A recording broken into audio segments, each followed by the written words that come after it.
ကျွန်တော်တောင်းပန်ပါတယ်ဆရာကြီးရယ်ကျွန်တော်မိသားစုရဲ့မထင်မှတ်ထားတဲ့အပြုအမူတွေကြောင့်ညီမလေးတက်တက်အောင်စိတ်နှောက်ယှက်ဖြစ်စေခဲ့ပါတယ်ဆရာကြီးကိုညီမလေးတက်တက်အောင်ကျွန်တော်အလေးနဲ့ကိုတောင်းပန်ပါတယ်ဗျာရပါတယ်ဘိုးကြီးရယ်တောင်းပန်ကြမလို့ပါဘူးကျွန်တော်တို့သားဖပါဒီတဲ့ပူပြီးခက်ခဲတဲ့စိတ်နစ်စရာအခြေအနေစိတ်မကောင်းဖြစ်စရာကောင်းတဲ့အဖြစ်အပျက်တွေကြုံတွေ့ခဲ့ပြီးပါပြီပြီးတော့သမီးလေးဒီမှာမရှိပါဘူးသူဘယ်လိုတော့လဲဆရာကြီးကျွန်တော်သူ့ကိုလည်းလိုက်ပြီးတောင်းပန်ခြင်းလို့ပါဗျာလောလောဆယ်တော့သူစိတ်ပြေလက်ပြောဖြစ်မဲ့နေရာမှာသွားနေလေဒါဆိုရင်တော့စိတ်မကောင်းစရာပါပဲဗျာသူနဲ့ကျွန်တော်ကာလရှိရှိတွေ့ရမယ်မထင်ဘူးဗျာကျွန်တော်လည်းနိုင်ငံခြားတင်တန်းသွားရတော့မယ်တင်တန်းဖွင့်ရမိသွားရမှာဆိုတော့မနေ့ပြန်နေပြီးတော့အရောက်သတင်းပို့ရမယ်ကျွန်တော်လာပြီးတောင်းပန်သွားရလို့ဒါပြောပြပါဆရာကြီးရယ်ဘိုးကြီးတင်တန်းကိုစိတ်ပြောင်းပြောင်းနေတာသွားပါသမီးတို့တောင်းပန်ကြရတယ်မလို့ပါဘူးဆရာနဲ့တပည့်ပဲသူနားလည်မှာ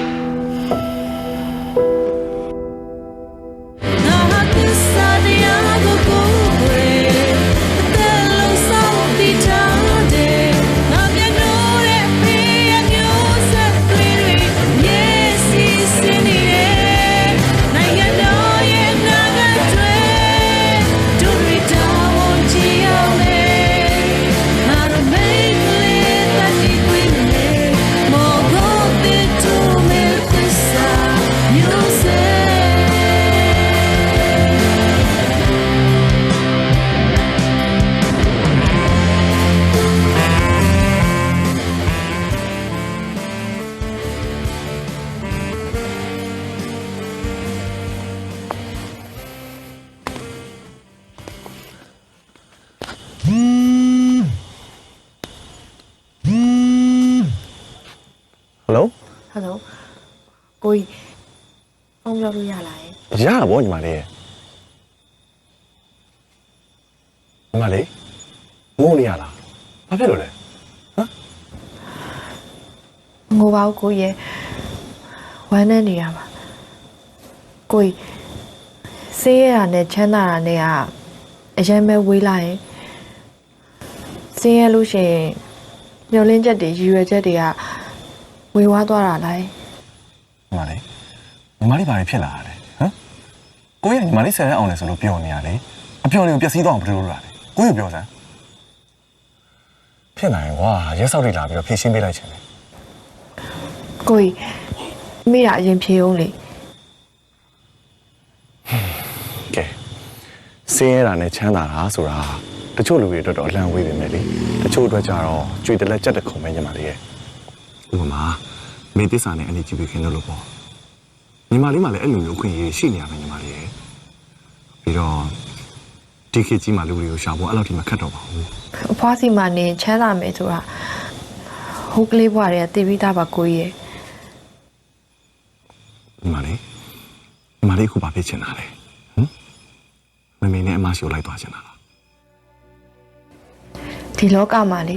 အဖေလောက်ရိုးသားမျိုးမရှိဘူးကိုကြီးရဲ့အဲ့လိုအဖေမျိုးတွေဘယ်တော့မှရှင်းသားစရာမျိုးမဖြစ်စေရအောင်ကိုကြီးဖေကိုအရင်ချစ်တယ်ဖေကိုထားပြီးတော့ညီမလေးဘယ်အတိုင်းဝိုင်းအောင်မှထပ်သွားမှာမဟုတ်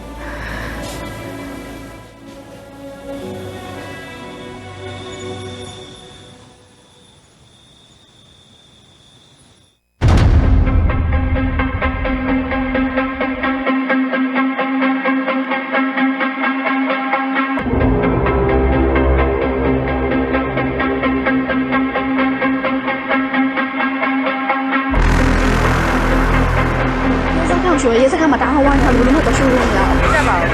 ။ရဲပဲမိသားလည်းမရှိပါဘူး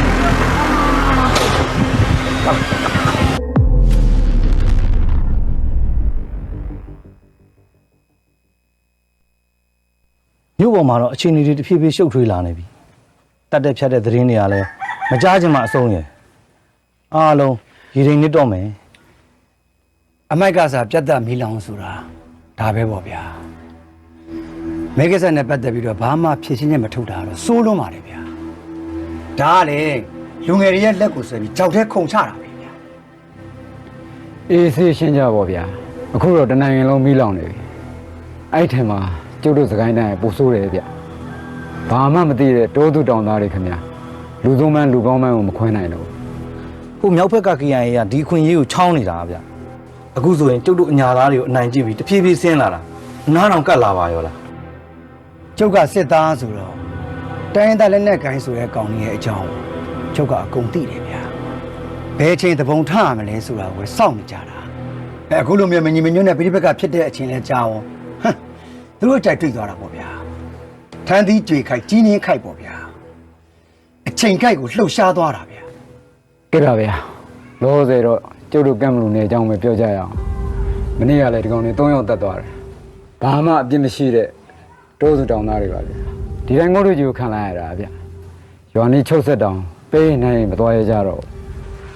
ခုမြသိတော်တော်တခုလောက်ကြတော့လေဒီတိုင်းပဲပေးခံနေလို့ရှိရင်လေနောက်ရက်ဆိုတော်တော်လှည့်ရောက်လာလိမ့်မယ် ကျုပ်လည်းအဲ့ဒါစိုးရိမ်နေတာဗျသူသေးကိုသေးပေါ့ဗျာပြန်တော့ပြန်မို့တခုလုံးတင်နေပြီ ကဲဥက္ကရာကြီးသူတို့ဘာဆက်လုပ်ကြမလဲပြောပါဦးကျုပ်ကခမရအောင်အဲ့ဒါမေးမလို့လေ ခုမြသိတော်စစ်သားမဟုတ်ဘူးလားဟမ်မီးလောင်ရည်ကြီးဘာတွေပဲဖြစ်ဖြစ်တော်တော်ပဲအရင်ဆုံးထွက်ခဲ့ကြတာဆိုအခုကလူတွေတက်နေကြတာတော့အငိမ့်စားဆိုပြီးတော့အငိမ့်သားထိုင်ပြီးစားမနေကြပါနဲ့တော့ဆရာကျော်တော်နဲ့စစ်သားလူထွက်ပဲလေခုချိန်မှာတော်တော်ကဥဆောင်မှာမဟုတ်ဘူးလားတော်တော်ကိုကြည့်ပြီလေကျုပ်ဥရလိုက်တာတော့တကယ်ပါပဲနေပဲနေနိုင်ကြလွန်းနေတော့ အေးပါကွာအေးပါကဲဆရာကျော်ကြီးကျုပ်တို့လည်းလုံးဆက်ရှိရအမြန်ဆုံးလောက်ရအောင်ပဲဗျာနော်ဟာမိုင်းခွဲပြန်ပြီနဲ့တူတယ်မနေ့ကတော့ဖားချာငါးချာဖွဲ့တွေသွားလိုက်သေးတယ်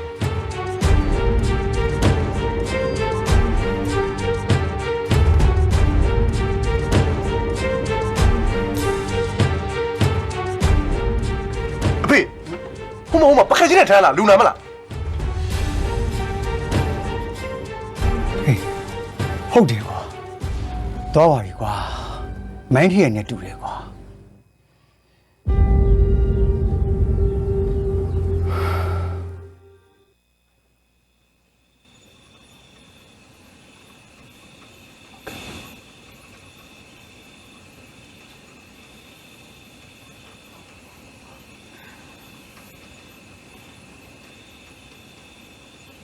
ဟုတ်ပါ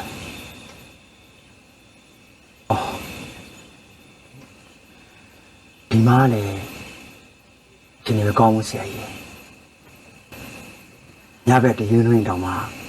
ကိုကောင်းကမနေပြန်ဆန်းနေရတယ်ရတယ်လည်းမသွားရဘူးလက်နဲ့ဆိုလို့ဓမ္မတစ်ချောင်းမရှိတာ အေးမင်းသားတွေလည်းသတိထားခိုင်းအောင်ဘာရန်ညွှန်ရသားမှမရှိဘဲနဲ့လေစစ်သားအောင်ဆိုပြီးတပ်ဖို့လုပ်နေကြတာဒီအချိန်မှာကြစ်လက်ဒီကိုရည်ကြီးတယ်ကိုလိုယုံမလားကောက်ဝယ်မလားစဉ်းစားဖို့ ဟုတ်ကဲ့ပါဆရာကြီးဟုတ်ကျွန်တော်တို့မှလည်းစီဝါရေးအကုန်လုံးကဒီမှာပဲမြုပ်ထားတာဆိုတော့ရွာကနေထွက်သွားတော့မဖြစ်သေးဘူးဆရာကြီး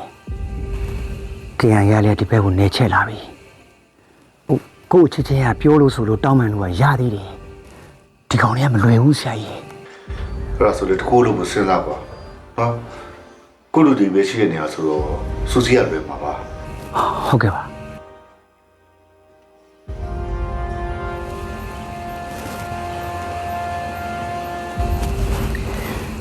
ကဲဒီမိုင်ငါတို့ကတော့ပြည်သူစစ်ဖွဲ့ဖို့ဖွဲ့မှာဖြစ်တော့မယ် တော့ကိုအရင်ဆုံးကျုပ်ကပြောခဲ့တာပါတော့ဗါတယ်တချိန်ကစစ်သားဆိုတာတစ်သက်လုံးစစ်သားတယ်လေတော်တော့ပဲပြောခဲ့ကြတာမဟုတ်ဘူးလား ရွာမှာလည်းငါတို့စစ်တပ်တွေအများကြီးရှိပါတယ်ဟာဟိုသူတို့ကလည်းလူစုပါတယ်အဲလူကြီးလူငယ်အားလုံးကတော်တော်လေးကိုခံပြင်းနေကြပြီ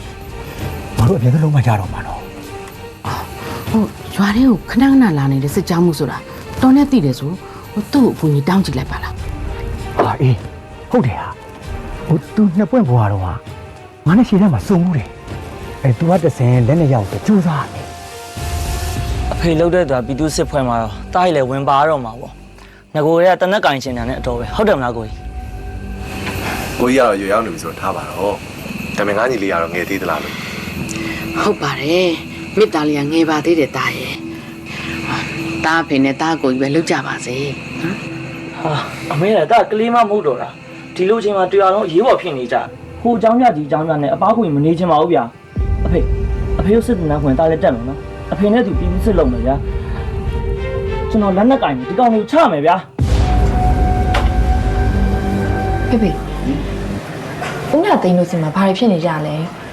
ဖေဖေကိုကြည့်ရတာမျက်နှာလည်းမကောင်းလို့ တိုင်းပြည်နိုင်ငံရေးနဲ့ဆက်နွယ်ပြီးတော့ပေါ်ပေါ်လာတဲ့ပြဿနာတွေကိုသမီးရဲ့သူတို့စီမှာနေမိချင်းနေမကောင်းအနေရှိအနေထားကိုရောက်တယ် ဒုက္ခပါပဲဖေဖေရဲ့ဖေဖေအခုစိတ်တွေရှုပ်နေလားဒါဖေဖေကိုပြောစရာလေးရှိလို့ ပြောတယ်သမီးရပါတယ်ဘာပြောချင်လို့လဲတဲ့ကိုတည်းစားလား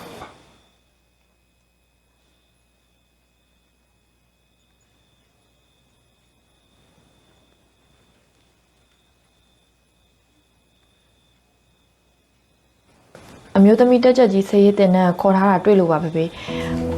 ဒါအဲ့ဒီတင်တဲ့တက်ချင်လို့ သမီးတကယ်ပြောရလားကွန်ပျူတာဒီပလိုမာတက်ချက်ကြီးစီးတင်နေဆိုတာအဲ့တင်တဲ့သမီးစတားပြတော့မှာတော့သမီးစတားလို့မလားပြည့်တင်တဲ့နှစ်တော့တရားမှာနော်တခြားစဉ်းစားပါဦးသမီးရဲ့ ဒါတေချာဆုံးဖြတ်ပြီးပါပြီဖေဖေစစ်သားတယောက်ရဲ့သားသမီးကစစ်သားပြစ်တာမဆမ်းပါဘူးဖေဖေရဲ့ သမီးတက်ကတော့မတက်တော့ဘူးလားတက်သူကျောင်းသူတူရဲ့ပျော်ရွှင်မှုလမ်းစတက်တော့မှုတွေသူမလိုချင်တော့ဘူးလားဖေဖေရဲ့အထီးကျန်ခံစားနေတဲ့သမီးလေးကိုလေးနှစ်လောက်ပျော်ရွှင်နေစီနေတာ ပတ်စံနေကုန်ပါတယ်ဖေဖေရဲ့အဝေးတင်တက်လဲရနေရပဲပြီးတော့ဒါဒီတင်တက်တက်လဲဘာဖြစ်လဲအဲ့ရနေတငယ်ချင်းပေါင်းသင်းနေအများကြီးရလာမှာပဲလေစာတင်မယ်ပြီးရင်စစ်တင်တန်းလေ့ကျင့်မယ်တက္ကသိုလ်ကြီးတစ်ခုလိုပါပဲဖေဖေရဲ့ သမီးရဲ့တည်တည်ချာချာလေ့လာထားပြီးပြီ ဒီတင်တဲ့ခေါ်စာထဲမှာပြည့်ပြည့်စုံစုံရေးထားတာပဲလေဖေဖေရဲ့နောက်တစ်ချိန်ရလို့ရှိရင်အမျိုးသမီးဗိုလ်လောင်းတင်တဲ့မှာတက်ခွင့်ရတော့မှာဖေဖေရဲ့အဲ့တင်တဲ့ကလေပြီးတော့စီကန်းလည်းအရန်တင်းကျပ်တာဆိုတော့ဖေဖေသားကိုအဲ့လောက်ကြီးစိတ်ပူစရာမလိုတော့ဘူးပေါ့ပြီးတော့ပတ်စံလည်းမကုန်တော့နော် ဖေဖေစိတ်ပူတာတိုင်းရေးပြည်နဲ့ခေတ်ကာလဒေထားကြောင့်လည်းပါတယ်သမီး ဖေဖေဒီအချိန်မှာတက်သေးဝင်တာအကောင်းဆုံးပဲဖေဖေရဲ့ဒီအချိန်တွေကသားတို့လူငယ်တွေကိုတောင်းဆိုနေတာဖေဖေရဲ့သားတို့လူမျိုးဆက်တွေမှာတာဝန်ရှိတယ်ဖေဖေ ဒေချာစဉ်းစားဖို့သမီးရဲ့ဖေဖေကတော့သမီးစာတာကိုကန့်ကွက်ချာမရှိပါဘူး 谢谢，大伙的，大伙娘你。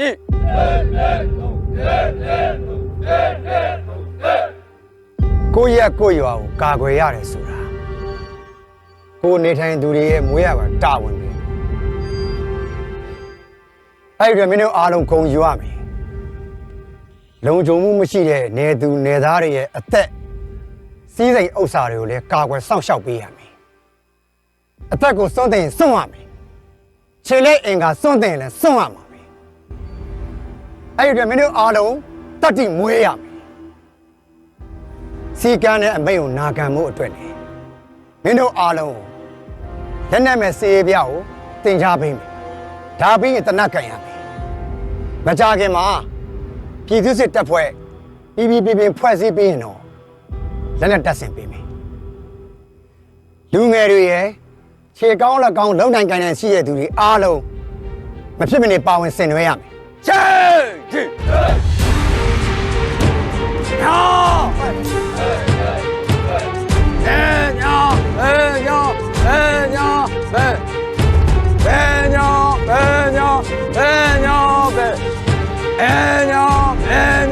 大伙耶！耶！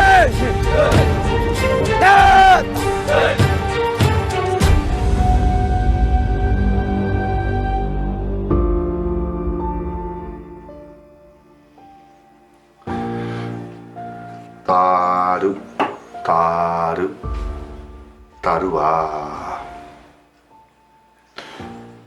အသမီးလေးစစရရအဆင်ပြေပါစေကြုံလာသမျှကိုကြမ်းကြမ်းခံရင်ဆိုင်ဖြည့်ရှင်းနိုင်တဲ့စစ်သားကောင်းကြီးဖြစ်ပါစေ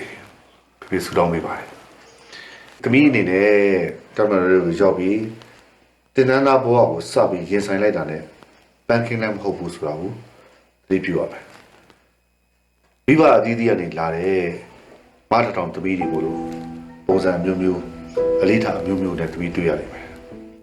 ဒါတွေကိုတမန်တော်ကြီးကပုံစံတစ်မျိုးလေးဖြစ်အောင်သွေးတက်တန်နဲ့အမိနာကန်တက်အောင်ပုံစံသွင်းလိုက်မယ်ပြီးရင်တော်အောင်တက်အောင်ထူးချွန်အောင်သင်ကြားပေးလိမ့်မယ်သမီးပြောတယ်တက်ကူဆိုတာနဲ့တော့နည်းနည်းတော့ကြွေးပြချနာတာပေါ့ကွယ် စိတ်ချပါဖေဒါဖေဖေရဲ့မျိုးဆက်အနေနဲ့ဒါအများကြီးစူးစမ်းသွားမှာပါဒါကိုယ်တိုင်ရဲ့ခံယူချက်နဲ့တက်ထဲဝင်တာဖြစ်တဲ့အတွက်ဖေဒါကိုစိတ်ချပါနော်ဒါဘာပဲကြုံလာဒါကြမ်းကြမ်းခံနိုင်တဲ့စိတ်နဲ့ဒါရင်ဆိုင်သွားမှာပါဖေကိုကဖေတယောက်တည်းကြံခဲ့မှာဖြစ်တဲ့အတွက်ဒါပို့ပြီးတော့စိတ်ပူနေရပါဖေကိုဖေကျမ်းမာရေးကောင်းကို view site ပါနော်ဖေနော်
နားထောင်ပါ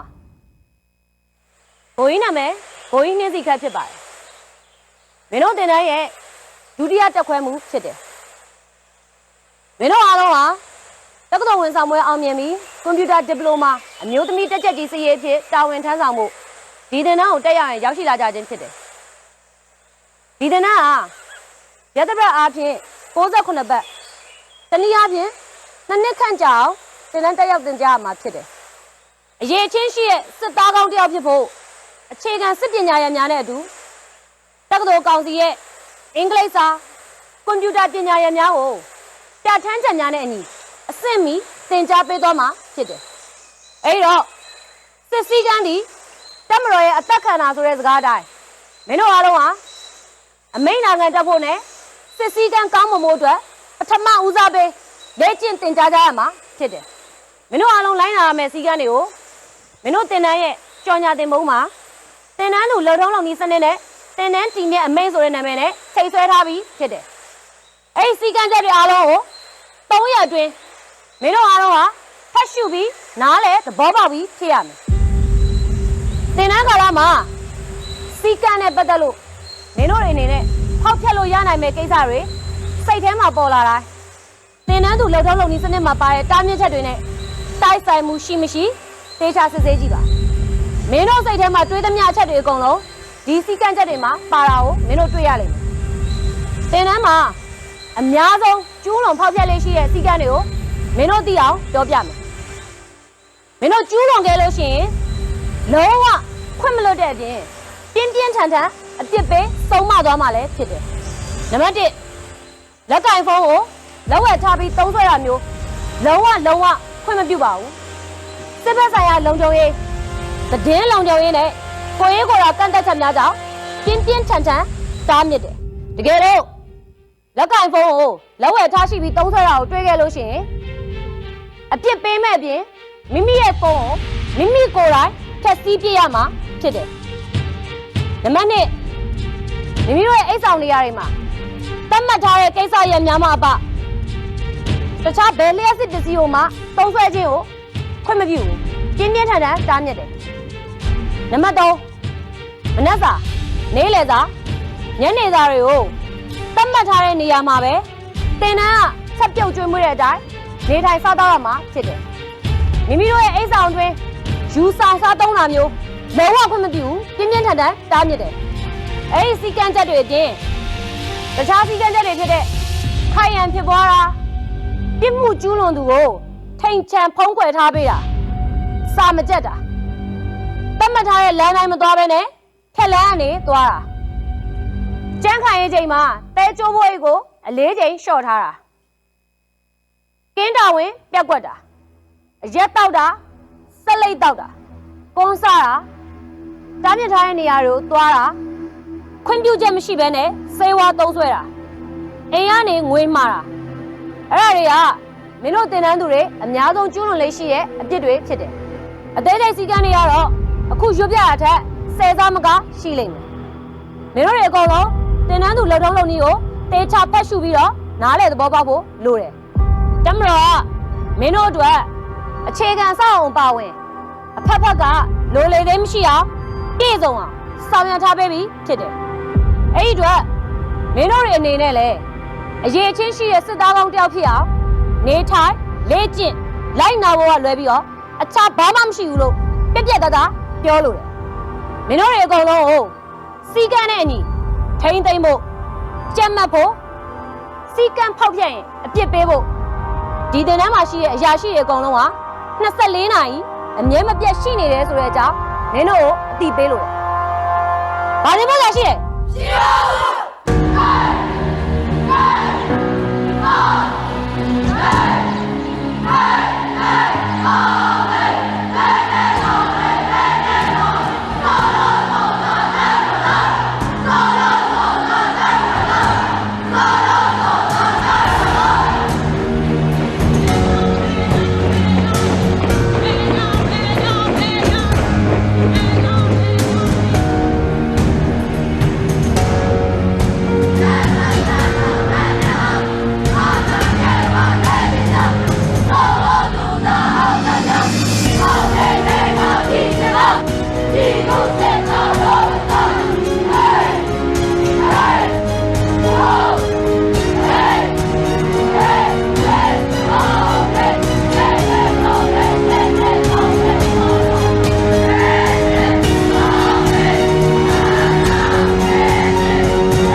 ရှဲကြီး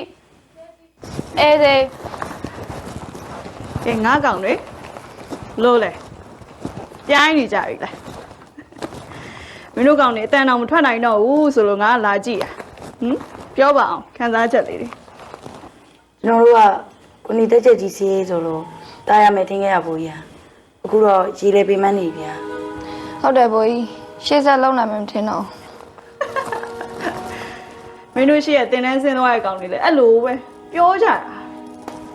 တင်တန်းဆင်းလို့လက်မောင်းမှာ၃ရည်ကြီးပြူးနေအောင်တက်တဲ့အချိန်ကြောင်မှအားလုံးကပြုံးလို့ပျော်လို့ကြွရဆိုလို့ရှိရင်လေငါတို့ကြောင်းမခွဲနိုင်လို့နီးပြတွေဖက်ပြီးငိုသွားတဲ့ကောင်တွေအောင်ရှိသေးတယ်တကယ်ဒရမာကောင်တွေဘယ်လိုပဲပြောပြောခုကာလာမင်းတို့မာကြောတဲ့စစ်သားတွေဖြစ်ဖို့ငါတို့ကပုံလောင်းပြီးထုရိုက်နေတဲ့ကာလလေဒါတော့မှမင်းတို့နဲ့တင့်တော်တဲ့အခြေခံစစ်ပညာတွေကိုပဲသင်ပေးနေတာပိုလောင်းတွေလို့သာဆိုရင်မင်းတို့အကုန်ပုံလဲနေပါပဲမငါးကောင်တွေမီးနာမှာတန်ကောင်းမယ်တဲ့ခုလိုမျိုးမီးပြင်းပြင်းဖုတ်တဲ့ကာလကိုတော့ကြိတ်ခံကြပြီးတော့ဟာဒီမှာမင်းတို့အတွက်တန်ကြီးလိမ့်စေးတွေမအစာပြေစားဖို့မဟုတ်ယူလာပေးနော်အခုဆိုငါ့ကိုတဲ့ပြောနော်ဘာကိစ္စဖြစ်ဖြစ်ပြောလို့ရကြားလားဟုတ်ကြောက်သေးတာကြိတ်ပြီးတော့ခံစားမနေကြနဲ့မင်းတို့ငါးကောင်တွေပဲနော်မတ်တစ်နှစ်သုံးနှစ်ငါးချောင်းကိုတဲ့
အခုရောက်ရှိနေတဲ့နေရာကတော့ရန်ကင်းမြို့နယ်ဘောက်တော်မှာရှိတဲ့မိုးကောင်းရန်နာမိခင်နဲ့ကလေးစေးရုံကြီးတဲ့ကမိုးကောင်းကင်ဆာကုသရေးစင်တာမှာပဲဖြစ်ပါတယ်ရှင်။ဒီစင်တာမှာကင်ဆာဝေဒနာရှင်တွေအတွက်ဘယ်လိုဝန်ဆောင်မှုတွေပေးနေလဲဆိုတာကိုသိရအောင်သူစားနဲ့အတူတူလိုက်ကြည့်လိုက်ကြရအောင်နော်။ခန္ဓာကိုယ်တွင်ပေါလို့တွေ့ရမယ်ကုသမှုအဖြစ်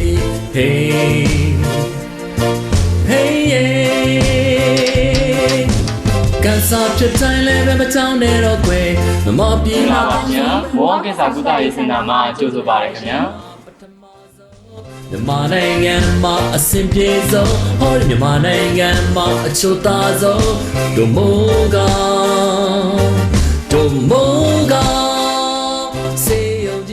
သူစားရဲ့ညာဘက်ချမ်းမှာဆိုရင်ခီမိုဆေးသွင်းမဲ့ကင်ဆာဝေဒနာရှင်တွေအတွက်ခီမိုတေးကဲယူနေရှိပြီးဘက်ဘက်ချမ်းမှာဆိုရင်တော့ပြင်ပလူနာဌာနရှိပါတယ်ရှင်။အခုသူစားတို့ပြင်ပလူနာဌာနကိုအသေးစိတ်ကြည့်ကြမယ်ရှင်နော်။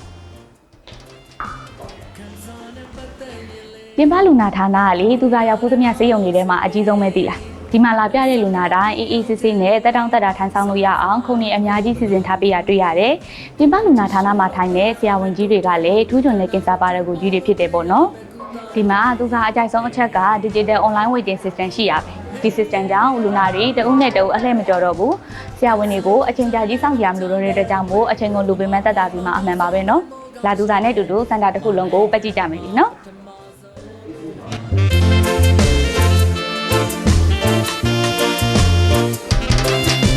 ခံစားနဲ့ပတ်သက်ရင်လေတနေရတဲ့အားလုံးစင်ပြေညဆန်တဲ့လောက်ထိရောက်တယ်လေ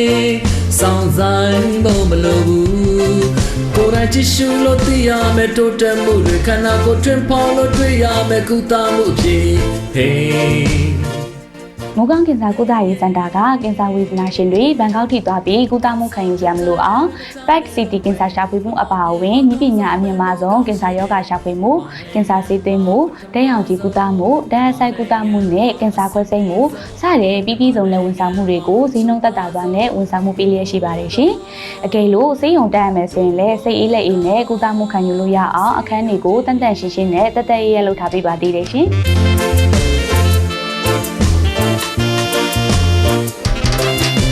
ခံစားနဲ့ပတ်သက်ရင်လေတနေရတဲ့ စအနေရတော့လေကင်ဆာဝေဒနာရှင်တွေအနေနဲ့ဆေးရုံရွေးချယ်ရခက်နေပြီဆိုရင်မိုးကောင်းကင်ဆာကုသရေးစင်တာကိုရွေးချယ်သင့်တယ်လို့ထင်ပါတယ်ရှင်။ဘာလို့လဲဆိုရင်ဒီမှာရှိတဲ့ nurse တွေဝန်ထမ်းတွေကစနစ်ကျတယ်ဖော်ရွေတယ်ကင်ဆာပါရဂူကြီးတွေကလည်းအသေးစိတ်ကအစားဆွေးနွေးတိုင်ပင်နေဒီလိုလူနာတွေရဲ့စိတ်ချမ်းသာမှုကိုပထမဦးစားပေးဆောင်ရွက်ပေးနေတဲ့မိုးကောင်းကင်ဆာကုသရေးစင်တာမှာကင်ဆာကုထုံးတွေကိုခံယူပြီးကင်ဆာအမြင့်ကိုခြေဖြတ်လိုက်ကြရအောင်နော်။ မြန်မာနိုင်ငံမှာပထမဆုံးမြန်မာနိုင်ငံမှာအဆင်ပြေဆုံး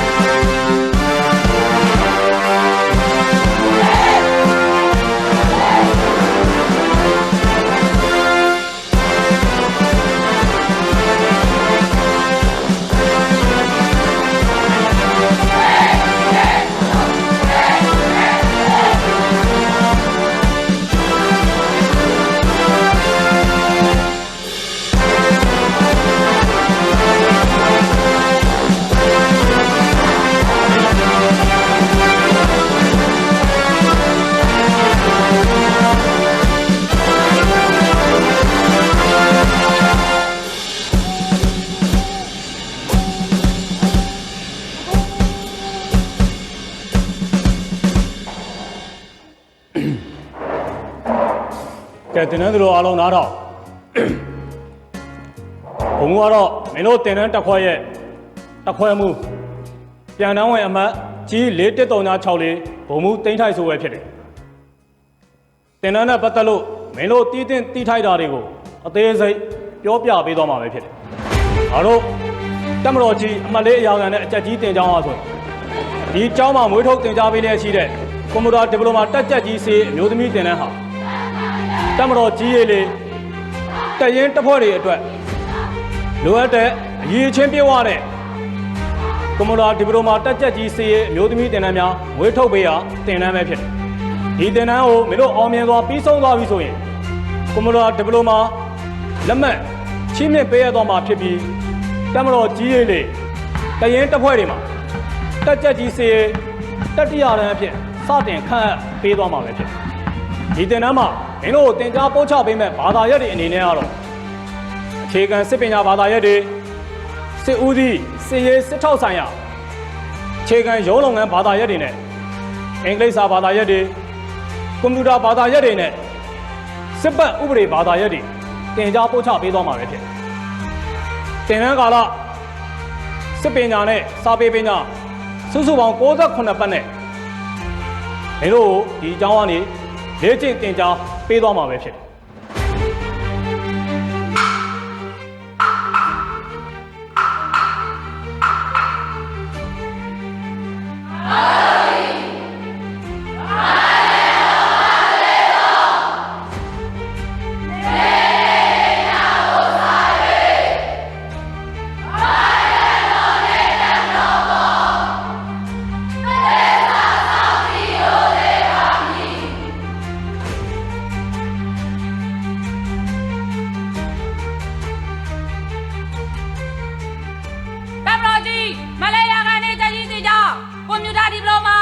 ချက်ကြီးစီရဲ့မျိုးသမီးတင်တဲ့မက်ဆင်30အင်အား150ဦးနေလေသာစားတော့ရခွင့်ပြုပါဟယ်လို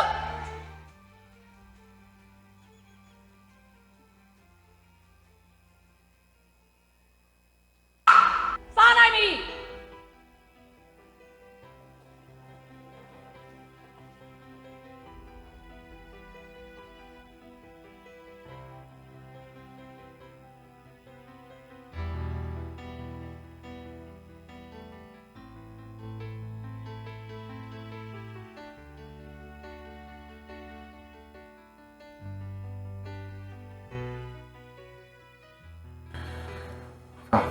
ကျတော့ချိန်လာပြီ ဟုတ်ကြိုက်တယ်ပဲညားကြိုက်တာပ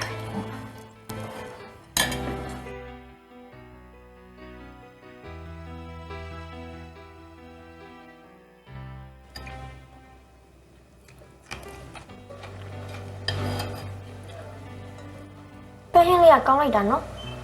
အမသာဆိုရင်တိတ်ကြိုက်ပါ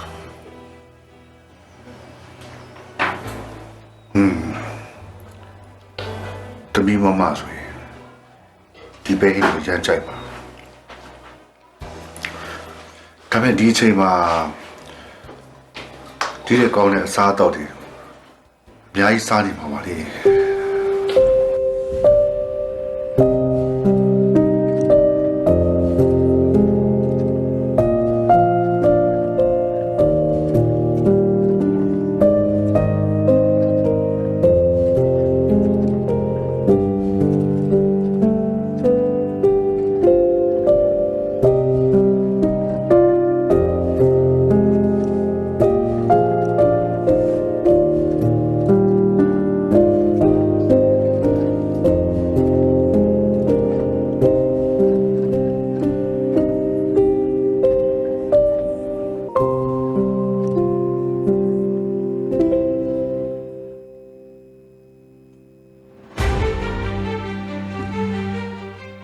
မင်းတို့ကောင်တွေထဲမှာ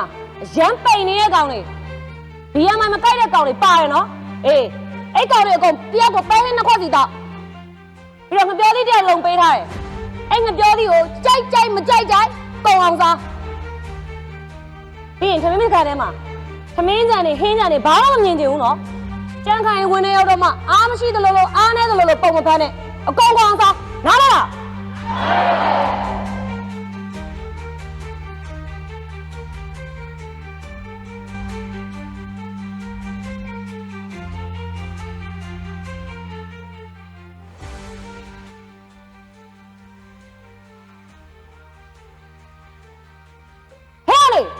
ငါပဲဟင်းနေအများကြီးကြံနေတယ်မင်းတို့အကောင်လုံးမှာပဲဟင်းတယောက်တစ်ခွက်လာထုတ်လိုက်ဟာလာ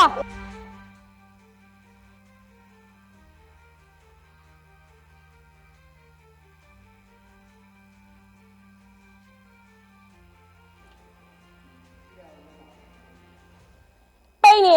နှစ်ခွက်တော့ဟုတ်ကဲ့ကဲကျန်တော့လေလာလားမလာလား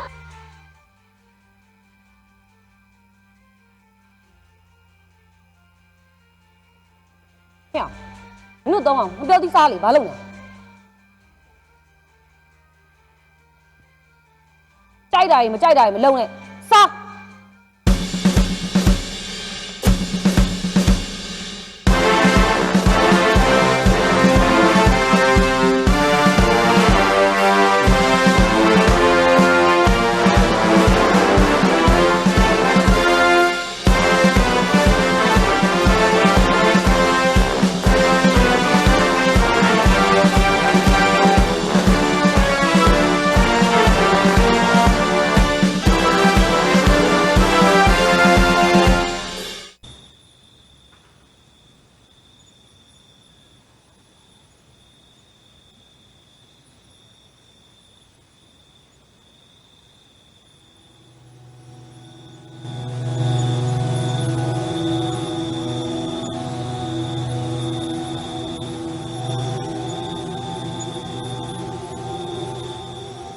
ကောင်းလိုက်တာကွာပို့စားလို့လားသိ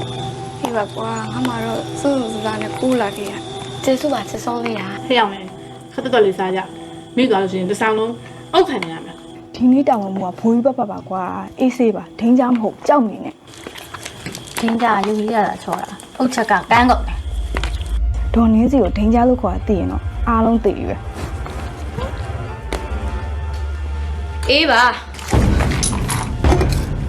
မင်းတို့အားလုံးချစ်တဲ့ဒင်းရလားမင်းတို့ပြင်မင်းတို့သိရနော်ကဲတော့လက်ထက်ကြရင်ဒီကောင်လေးအားလုံးကိုခောက်ဆွဲကျွေးဖို့ပြင်ထားလိုက်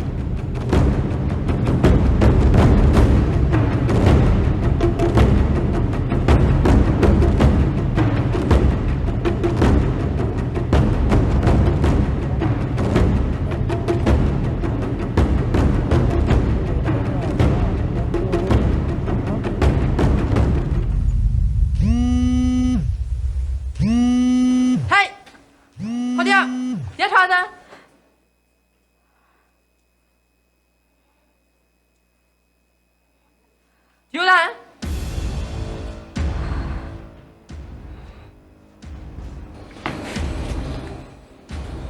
စောင်းနောင်ကဖုန်းတန်ကိုတေချာကြားလိုက်ပါတယ်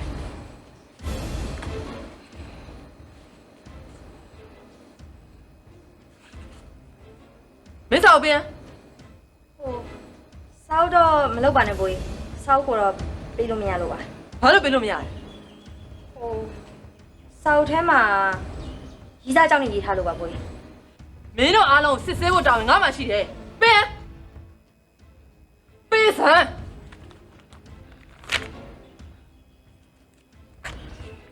အော်မင်းကနီးပြောင်တော့ပြန်ပြီးတော့ပညာပေးနေပြီပေါ့ဟုတ်လားအေးမင်းတို့တက်ဆူကကောင်းနေငါနဲ့တွေ့မှ တက်ဆူလုံးတော့မလုပ်ပါနဲ့ကိုကြီးအပြစ်ကကျွန်တော်မှာပဲရှိရပါကျွန်တော်ကိုပဲအပြစ်ပေးပါကိုကြီး ဇောက်ရဖုန်းမင်းတက်ဆူလုံးအပြစ်ပေးရဆိုတော့သိရတာနဲ့သွား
哦，没有风口表了，背了没风？阿妹，姑姑说完了。哎，那片仔，姑姑看哪用来自由没？嘿，阿龙那堂家，没弄过，要风口导演，这把线路别背看没路，没弄一点点少文笔的啊，回了表他笔的。哎，阿姑。တတလေးကောင်းမှုနဲ့မင်းတို့တပတ်စင်လုံးတော့အုတ်ခံတော့နောက်ပြမင်းတို့အားလုံးငါနဲ့တွေ့မယ်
တော့လို့တင်တန်းကာလာမှာတန်ရောက်စီအကုန်ဖြတ်လားအေးဟုတ်ပြီခွဲပူစမ်းမှာဖုန်းပြောတော့လို့အားနေပါနဲ့အေးဟုတ်ပြီအားနေဘိုင်းနှမျောနဲ့ခွဲ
အေးပါတည်း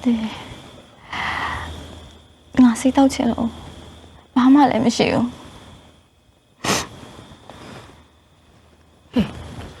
ဘာမရှိလားမနေ့ကနေစေးကန်းသွားတာဆေးတွေပေးလိုက်တယ်ဆိုဆေးရရှိတယ်ဒါပေမဲ့ဆေးအောင်ကအစားစားပြီးမှဆေးတောက်ရမယ်အစားမစားရင်လည်းအစာရင်ဖြစ်မယ်ဆေးမတောက်ရင်လည်းဖျားမချဘူးတဲ့နေရရှုပ်ကဲပြောဘာလို့ပြရမလဲခုချိန်ကန်နေတာလည်းပိတ်နေဘာမှလည်းစားကြဒါ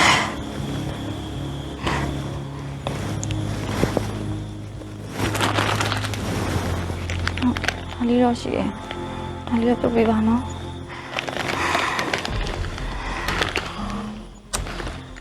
ပြတ်တယ်ငါလည်းနေငူတော့ဘာလို့လာကြည့်ပြီဟုတ်ပါငါကိုရရန်ပို့နေလို့ပါ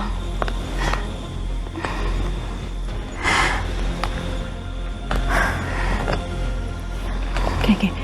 ငါတော့ပြုတ်ပြီနေဘယ်သူမှရှောက်မပြောနိုင်ဘူးအာမချောင်းမကြားလားအေးပါကျေးဇူးတင်ပါရ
ခေါက်ဆွဲပြုံးတယ်လေမှုေးနေပါလားလို့ဝင်လာ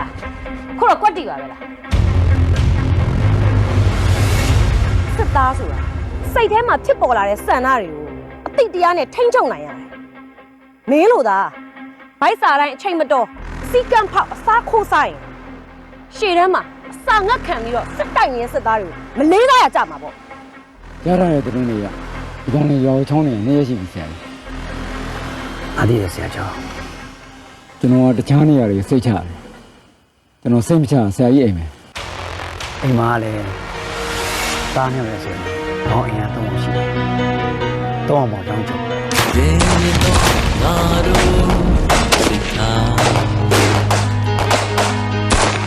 My mobile didn't dream yes